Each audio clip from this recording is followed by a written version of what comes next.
Portsmouth Football Club, a side that a decade ago were blessed with stars like Peter Crouch and David James. In 2008, they went on and lifted the FA Cup. However, the last 10 years have not been kind to them. Administrative issues had led them to 3 relegations on the trot, all the way down to League 2. However, in the closing stages of the decade, they'd started to begin a resurgence, getting promoted back to League 1 and then being strong favourites to return to the Championship in the 2019-2020 season. However, that is when another set of debts came in, and it was announced that they would be penniless for the next 10 years, meaning they would only be able to sign players from profits they had made from the sale of their former stars. That meant it was only one man for the job who would be able to pull them back from this League 1 struggle back to the Premier League where they belong. Bring in Rossi, a star at Chelsea, World Cup winner at England, but today he was taking on a far different challenge. Welcome to the Portsmouth Career Mode Road to Glory. This will be a fast-paced series, and we're doing a little bit like Barfy Boys, so I hope you guys do enjoy. Do go drop a tag already, and let's get right into it. And so this is the team that we are starting off with, and I'm going to say for League 1, a pretty strong side. However, with the debts, a lot of this first team is going to have to be sold off. However, I've got 4 star players that I really want to try and keep a hold of. Curtis, Close, Watmore and McGillivray are the 4 horsemen that I want to try and keep in this club. And as you can see, a lot of the lads are getting listed up on the transfer. A 27-man squad is what we currently stand with. That's going to have to be thinned down properly if we're going to be able to hit this £10 million budget, and maybe we will have to lose a couple of the top dogs. But as you can see, a lot of emails coming in. The squad's not too happy. We kick off the preseason to the one opportunity we do have to bring in some cash. There's a very nice start. 2 wins on the trot before we head into our first game of the series up against TSV Halsberg. A chance just to try out who we like and who we don't.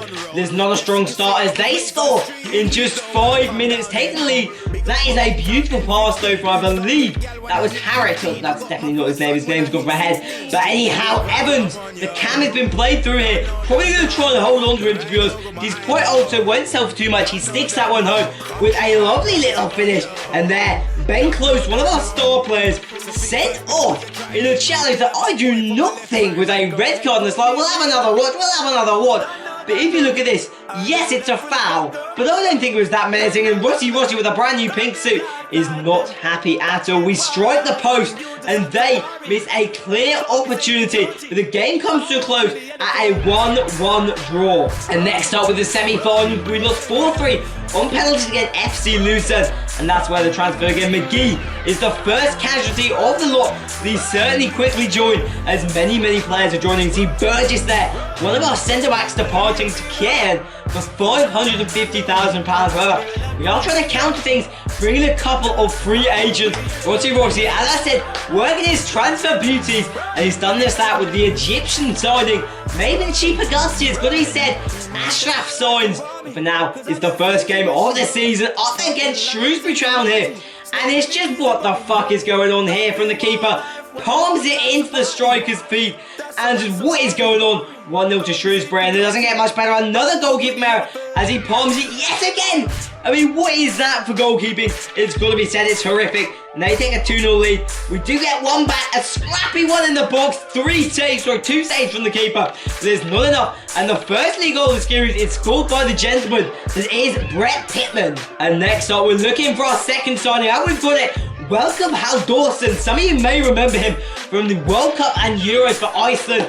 A lot of experience. He's kept out Messi and Ronaldo, so he should be damn good. But the transfer sales continue as Casey leaves the club as well. I believe Hawkins is going to be the next one out the door, and there you go. Yes, he is. Hawkins leaves, and we're down to around 18 to 20 players with 4 million still to clear. So we've had to accept defeat, and we're looking at our top dogs. 1.5 million is what we're asking for. We tried to push it higher, but they're not going for it. We have to accept it if we want to clear this debt. So for 1.55, Watmore leaves the club, and he's quickly joined by McGillivray, the keeper that just really didn't do a lot for us. He's headed off to Guangzhou Evergrande. Although to be honest, after the game against Shrewsbury, probably not too sad to see him leave. And next up, we start off with the league games in the season starting to simmer through. 2-2 against Rotherham before we head into the, not the Carabao Cup, yes it is the Carabao Cup, sorry, in the penalty shootout versus Port Vale. They stick it home, but Brett Pittman strikes the post to make it 1-0 down in the shootout. The next four though is all very consistent, all smashed home. I think that was almost wind on when this shootout was going on, the way they were curving, but anyhow, gets the 3-2, and then finally as Port Vale had strike on wide, Ashraf, the new signing, steps up to make it 3-3.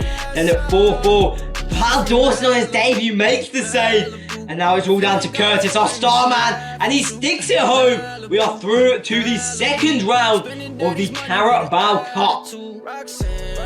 However, the joy does not last for long.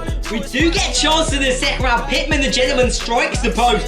This is Aidan McGee throwing a little goose with a great bit of play. Sends the defender, I think that was Ashraf completely. With a piece of skill like this, you can't blame him. Sticks it inside the near post past Al Dawson, and we are sent packing. Although we tried our hardest with a scrappy effort here, it wasn't to be, and we were sent out the Carabao Cup in the second round. Pretty disappointing, but the sales are gonna have to continue, as this time it's another one of the four horsemen, Ben Close, being sold off. 1.9 million is what we managed to get from as he heads up to Cotone in the second tier of Italian football. So we've only got one of our original four I want to keep left.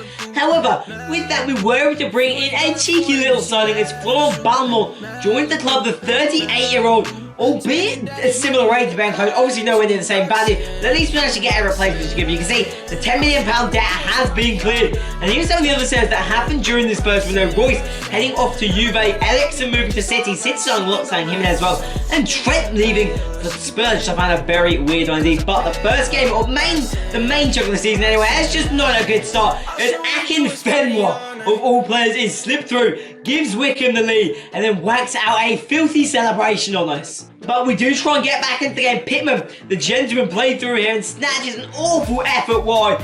Got to be hitting that, but it's not too bad. Curtis, with a lovely turn, sends his man and then slams that into the top bins past the game. I mean, look at that finish. It's certainly worth another watch if you're doing something like that, but this is bollocks. This is bollocks. This is bollocks. Explain to me in what rules of football that is about. I went and watched this in the fucking... Where is the penalty? He hasn't been touched. We're going to watch this shit again. He hasn't been touched. We get fisted. They win 2-1 because of the most bullshit penalty ever. And then we jump back to some sims. We lose out to Bolton, which is pretty disappointing. We head again Doncaster here. In just a game that neither side could really seem to get a grip of it. A poor miss there from Marquis, who's our main man up top. They had a chance here to try and make this 1-0 to them. They strike the post. We have a chance here as Marquis just slams it into the ground. And it ends a pretty disappointing result. See, Pittman has a chance. It's just nothing came off. And this is the worst of lot. Marquis missed a huge amount of chances. How do you miss that? That's almost as bad as the penalty. But we return. It's the sim time again. Gillingham next on the list. There's a 1-1 draw there. I'd rather have won that match. We do manage to pick up 3 points against Wimbledon though. And a quick switch attack. Taking a look at the youth academy, you can see we've got a few decent potential players there. No one has really come out as a superstar yet, but if we can get all these up to a decent rating, maybe I'd sell them off for 2 million or so. And the final game of this set of highlights, we're up against Peterborough, playoff rivals in our position in the league. And as you see, I've written meme music over the front because I remembered that I didn't take the writing out, but here you go. It was an absolute shit show of business. Pittman strikes the post here, and I'll just let you enjoy this absolute wank set.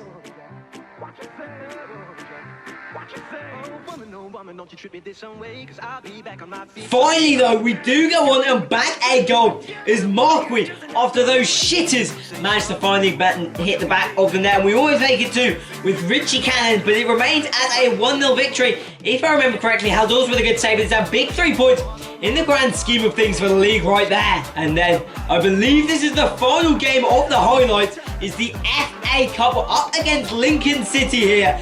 They're turning into a little bit of a rivalry between the two. I can't say I know the geography of it, I'm going to be honest, but it's a pretty competitive start. We have a couple of good chances, but it is in fact Lincoln that's going to take the lead in this game. They swung a lovely ball into the box. I say it's a good ball to be fair, but it just played back to them. Easy chance. They make it 1-0. Sloppy defending from us, and they just continue to pile the pressure on from there.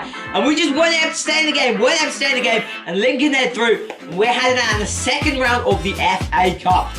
We finalised Sims to take us through. It's going to be 26th December. We're finishing on the January point. That's where we're going to finish off this set of games. So with a 5-0 win to finish off this set of matches, this is how the table looked. We're just sitting in the playoffs in that 6th place spot. Still all to fight for the top 3, a fair distance ahead. But I reckon players is what we want to target, and I reckon that's a pretty damn good result. Link it up there as well. Peterborough in 9th, but here is the relegation zone real quick. See Barry down in the shit of Gillingham, who we drew with this point league, also at the bottom. Meanwhile, the cups just haven't been kind to us. Out to Sunderland in the Carabao Cup, out to Lincoln in the FA Cup, and out to Swindon on penalties in the Leeson.com Trophy. This is how the team is looking at the end of the episode. Leave in the comments down below who I should be signed next. I haven't recorded part 2 yet, so leave the suggestions down below. We don't have any money, so who should I sell? Who should I keep? I hope you guys have enjoyed. I will see you guys next time. Peace!